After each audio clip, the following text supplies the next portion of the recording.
KTN News.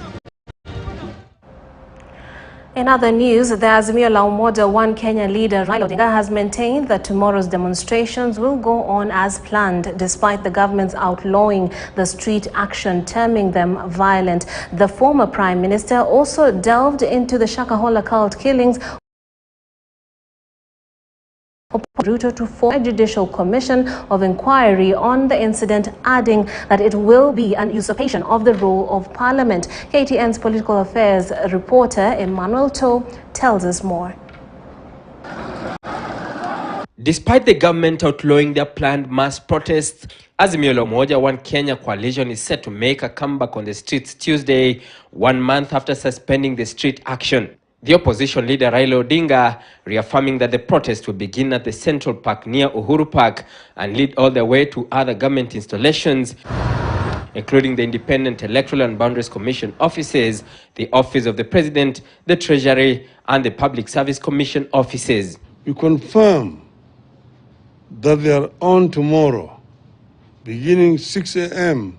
Last time we were barred from entering CBD. We therefore were forced to actually go on the periphery of the towns. We will never choose to go to a place like Madari, or to Kawangwari, or Kangemi, or Kibra, Mukuru Kwanjenga, Pipeline, and so on. But we were denied access to the CBD. Odinga maintaining that the protest will be peaceful as enshrined in Article 37 of the Constitution. Mr. Ruto even today has repeated that they are stand banned, that he's going to protect people's properties. We assure him there's going to be no destruction of people's properties. Police cannot decide in advance that there shall be violence, then proceed to ban political activities that are protected by the Constitution. The Office of the Inspector General has issued another statement reiterating that the demos had been outlawed and that any retaliation will be met by the full force of the law. Odinga also decried the laxity in the investigations to bring to book the perpetrators of the Kenyatta Northlands land invasion, as well as his East Africa Spectra company. This comes as the former premier also poked holes in the plans by President William Ruto to set up a judicial commission of inquiry to unravel the events leading to the Shakahola murders. We are all aware that judicial commissions of inquiry have been the tool of choice whenever the government has something to hide, like you believe Ruto does now. Parliament must help where the deaths at Shakahola were acts of rogue pastors, human sacrifices, or a body organ trade, and who the beneficiaries were. Odinga calling on the head of state to show the distinction between church and government, with allegations that staffers at State House Nairobi had been forced to fast.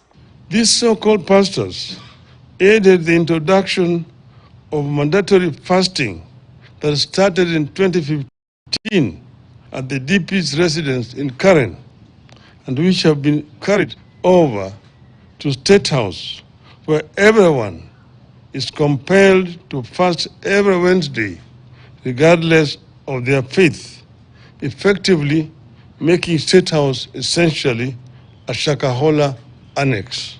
Azimio's planned protest will affect businesses at the Central Business District, including activities at Kenyatta Avenue, Moi Avenue, Haile Selassie Avenue, as well as Harambee Avenue, a plan that has not gone so well with the members of the business community. Nairobi imekuwa saa yote uchaguzi ikiisha, watu wanawekwa baridi, wanauziwa uoga, biashara zinasimama. Sasa sisi kama wa Nairobi tumesema hatutaki hiyo tabia ya kutoa watu, kuharibu mali ya watu wakati watoto wanarudi shule. Siku ile kulikuwa na maandamano Isili, tuliingia hasara kubwa sana, na ile miraa tulikuwa tunauza ikaibiwa karibu yote. Tunaomba sisi tu. In other news, the post-mortem on 110 bodies exhumed from Shakahola kicked off this morning at the Malindi Sub-County Hospital mortuary.